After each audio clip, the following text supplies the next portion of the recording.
Hello friends, आपका स्वागत है मेरे चैनल पे। तो जैसे ही कई टाइम बाद मैं आपके सामने आ रहा हूँ तो उसके लिए मैं आपसे माफ़ी चाहूँगा। और इसकी एक बहुत बड़ी वजह है और काफ़ी प्रॉब्लम्स थी जो मेरी लाइफ में चल रही थी, और अब धीरे धीरे मैंने कोशिश की है कि मैं उनसे आगे निकलूँ और दोबारा आपकी हेल्प कर सकूँ और अपनी लाइफ को ट्रैक में ला सकूँ। बाकी आज की जो मेरी वीडियो है वो इस रिगार्डिंग है कि आप कैसे ऑर्गेनिक केमिस्ट्री को अच्छे से तैयार कर सकते हैं, और आपका जो एग्ज़ाम आने वाला है तो कैसे आपको ऑर्गेनिक केमिस्ट्री उसके लिए अटैम्प्ट तो और बाकी जो आपका एग्ज़ाम आने वाला है तो उसमें आप कैसे ऑर्गेनिक केमिस्ट्री को अटैम्प्ट करें और कैसे आप ऑर्गेनिक केमिस्ट्री को अच्छे से रिवाइज करें। तो आज हम पूरी वीडियो तो आज हम यही सब बातें डिस्कस करेंगे जिसमें आपके ये सारे डाउट क्लियर हो जाएंगे जो आपको लगता है कि आपके बार बार ऑर्गेनिक में क्वेश्चन गलत होते हैं, या आपका ऑर्गेनिक का फियर है, या आपको लगता है कि आपको ऑर्गेनिक छोड़ देनी चाहिए, या आपके लिए सबसे हार्ड ऑर्गेनिक बनती है। तो ये वीडियो आपके लिए बहुत ज़रूरी हो जाती है। तो मैं ये कहूँगा आप इसे ज़रूर पूरा देखिएगा और इससे आपको बहुत ज़्यादा हेल्प मिलेगी एग्ज़ाम में अच्छा करने की। इसका मैं आपसे प्रॉमिस करता हूँ। तो चलिए शुरू करते हैं। तो देखिए, सबसे पहले तो मैं आपको कहूँगा, देखिए अगर आप ऑर्गेनिक केमिस्ट्री छोड़ने की बात कर रहे हैं तो प्लीज़ आप बिल्कुल ये गलती तो बिल्कुल ना करें। देखिए, कोई भी सब्जेक्ट आपको नहीं छोड़ना है सीएसआर नेट के एग्जाम में, क्योंकि अगर आप पिछले 2-3 साल के पैटर्न देखेंगे तो क्या हो रहा है, हर बार चेंज होता जा रहा है। कभी इनऑर्गेनिक हार्ड आ रही है, कभी फिजिकल, तो कभी ऑर्गेनिक। तो उस हिसाब से कहने का मतलब है हर सब्जेक्ट की अपनी एक वेटेज है। तो अगर आप कोई भी चीज़ छोड़ देते हैं और माने वही इजी आ जाए और बाकी चीज़ हार्ड आ जाए तो आपके लिए बहुत डिफिकल्ट हो जाता है पेपर। तो इसलिए मैं कहूँगा आप पेपर तो बिल्कुल मत छोड़िए, सॉरी मतलब सब्जेक्ट तो बिल्कुल मत छोड़िए। और सब्जेक्ट में अगर आपको डिफिकल्टी आ रही है तो कुछ ऐसे चैप्टर है जिन्हें आप कर सकते हैं और वो काफ़ी ईजी है, तो उनकी लिस्ट में आपको दे दूंगा, उसे आप ज़रूर देख लीजिएगा। देखिए, अब लास्ट मंथ में वो चैप्टर तो कंप्लीट नहीं होंगे, पर मैं उनके लिए ही बता रहा हूँ जिन्होंने ऑलरेडी चीज़ें पढ़ रखी हैं और जो रिवाइज कर रहे हैं या जो सोच रहे हैं अब लास्ट मोमेंट में छोड़ देना चाहिए। तो मैं कहूँगा उन चैप्टरों को आप अच्छे से कर लें और उनकी लिस्ट आपको डिस्क्रिप्शन बॉक्स में मिल जाएगी। देखिए, आप ये भी याद रखें, पेपर में बेसिक्स क्वेश्चन भी आते हैं, बेसिक कॉन्सेप्ट भी आते हैं। ऐसा बिल्कुल भी नहीं है कि ऑर्गेनिक का मतलब वही टिपिकल क्वेश्चन है जो आप मल्टीपल स्टेप के देखते हैं कि जहाँ 4-5 क्वेश्चन मतलब 4-5 स्टेप यूज़ होते हैं, या 4-5 रिएक्शन आपको एक साथ लगानी पड़ती है। तो देखिए, ऑर्गेनिक ये नहीं है। ऑर्गेनिक का मतलब 2 मार्क्स के क्वेश्चन भी है, ऑर्गेनिक का मतलब कभी कभी 4 मार्क्स में भी सिंगल स्टेप के क्वेश्चन भी है। तो आप ध्यान रखें कि अगर आप ये सोचते हैं कि अगर आप बेसिक कॉन्सेप्ट करते हैं या ऑर्गेनिक सिर्फ पढ़ के जाते हैं और पूरा समझ के नहीं जाते, या मतलब इतना डीपली नहीं पढ़ते, तो आप नहीं कर पाएंगे। ऐसा कुछ भी नहीं है। सारा खेल जो है कॉन्फिडेंस का। अगर आप पे कॉन्फिडेंस है तो मैं आपसे वादा करता हूँ कि आपके आराम से 20 से 30 मार्क्स ऑर्गेनिक में आ जाएंगे, और ये मोर देन इनफ होते हैं अगर आप फिजिकल केमिस्ट्री और इनऑर्गेनिक में 40-40 मार्क्स लिए आते हैं तो जीआरएफ के लिए। देखिए, आपको पेपर अटेम्प्ट करने की बात कहूँ तो पेपर में भी आपको ऐसे ही करना है कि आप खुद देखेंगे 30-40 मार्क्स से आपको ऑर्गेनिक का काफ़ी इजी क्वेश्चन मिल जाएंगे। आपको उनको ढूंढने हैं और वो जनरली आपको 2 मार्क्स में मिलेंगे, या जो भी सिंगल स्टेप वाले होंगे वो मिल जाएंगे, या जो चैप्टर आप करके गए उन क्वेश्चन में आप डायरेक्ट उन क्वेश्चन चैप्टर के क्वेश्चन आप डायरेक्ट जंप करिए। तो आप उन्हें ढूंढेंगे तो मुझे लगता है आप आराम से उन क्वेश्चनों को कर लेंगे। और दूसरा, नेगेटिव मार्किंग अगर आप अवॉइड करेंगे तो देखिए, अगर ये 2 चीज़ आपने कर ली पेपर में तो आपके आराम से 30 से 40 मार्क्स बन जाएंगे ऑर्गेनिक में, जो बहुत अच्छे होते हैं। और किसी भी टाइप का पेपर आपका ऑर्गेनिक का है फिर भी आपके 25+ मार्क्स आने ही आने, इसकी मैं आपको गारंटी देता हूँ। सबसे हार्ड एग्जाम की बात कर रहा हूँ मैं ऑर्गेनिक में।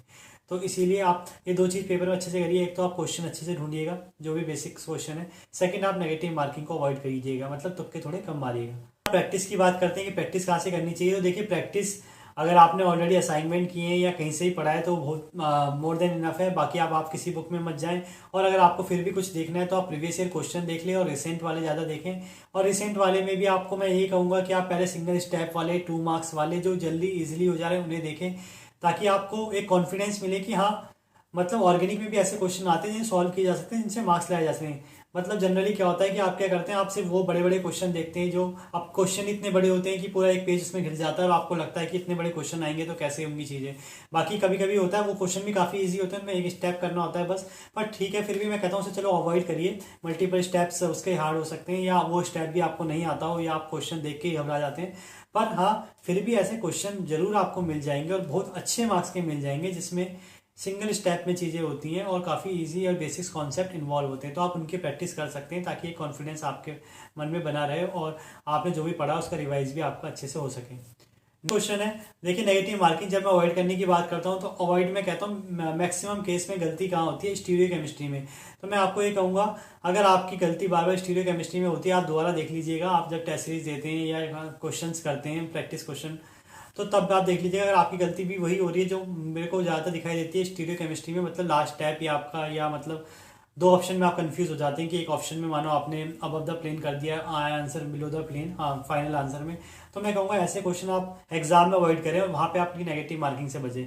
क्योंकि देखिए ज़्यादातर केस में होता यही है, आप कितना भी पढ़ लेंगे, स्टीरियो केमिस्ट्री कितना भी अच्छा पढ़ लेंगे, पर क्या होता है कभी कभी बीच में कोई ऐसा इंटरमीडिएट या ऐसा स्टेप इन्वॉल्व होता है जिसका आइडिया आपको नहीं होता और उससे कन्फ्यूरेशन हो जाती है चेंज, और बाद में आंसर आ जाता है कुछ और। तो अगर देखिए अगर आप ऑर्गेनिक में ऐसे दो ऑप्शन में बार बार अटक रहे हैं और ज़्यादातर आपके गलत होते हैं, तो मैं कहूँगा आपको एग्जाम में उन चीज़ों को अवॉइड करना है, और यही चीज़ अगर आप अवॉइड कर देते हैं तो यही आपके काम भी आएंगी आपके अच्छे मार्क्स रखने में, मतलब आपके नेगेटिव बचाएगी, टाइम बचाएगी, क्योंकि आपको एग्जैक्ट क्वेश्चन में जाना ही नहीं, तो उससे आपका अपने आप जीआरएफ निकलेगा और अच्छे मार्क्स आएंगे और आप अपना टाइम कहीं और यूटिलाइज कर पाएंगे। यही रहेगी ऑर्गेनिक के लिए कि आपको एग्जाम में भी तुक्के नहीं मारने। ये तो नेगेटिव मार्किंग की मैंने बात की कि देखिए ऑर्गेनिक में ज़्यादातर तुक्कों का गलत होने के चांसेस होते हैं, तो ऑर्गेनिक में आप ऐसे भी कर सकते हैं कि आप तुक्के ना मारें। तो ये एक एग्जाम की मेरी पर्टिकुलर एडवाइस है, तुक्के और दूसरा आपको नेगेटिव मार्किंग नहीं करवानी है। देखिए आप पूछते हैं कि आपको नेम रिएक्शन करनी चाहिए या नहीं, तो देखिए नेम रिएक्शन आपको जरूर करनी है। कुछ इंपॉर्टेंट रिएक्शन होती हैं जो हमेशा आती हैं और जिनका लिंक मैं आपको डिस्क्रिप्शन बॉक्स में दे दूंगा। लिंक तो क्या मतलब बता दूंगा उनके बारे में, ताकि आप उनका नाम आपको बता दूंगा ताकि आप उन्हें अच्छे से पढ़ लीजिएगा। और आपको मैं ये भी कहना चाहूँगा कुछ चैप्टर जरूर ऐसे हैं जिनका मैंने आपको डिस्क्रिप्शन बॉक्स में दे रखा है नाम, उन्हें आप जरूर कर लीजिएगा। और उनकी क्वेश्चन प्रैक्टिस अगर आप ना कर पाएँ, इतना टाइम ना मिले, तो उनके क्वेश्चन आप देख लीजिएगा प्रीवियस ईयर आपको, ताकि आइडिया हो जाए कैसे आप उन्हें ईजिली सॉल्व कर सकते हैं। देखिए जो भी चीज़ आपको बता रही है बहुत इंपॉर्टेंट है और ये आपके बहुत ज़्यादा काम आएगी। ये अभी आपको ऐसा लग रहा होगा कि सर हर चीज़ को इजी कह रहे हैं, पर सच में ये चीज़ें आपके लिए इजी हो जाएंगी अगर आप ऐसे ही करते हैं तो। और ऑर्गेनिक में मैं आपको फिर कह रहा हूँ, अगर आपके 30+ मार्क्स आ जाते हैं 30 to 40 के बीच में, तो बहुत अच्छे मार्क्स हैं। अगर आपकी फिजिकल इनऑर्गेनिक बहुत अच्छी है, उसमें आप 45-40 ले आते हैं तो, और बाकी एप्टीट्यूड में आपके 10-15 आ जाते हैं, तो ये बहुत ही अच्छे मार्क्स हो जाते हैं।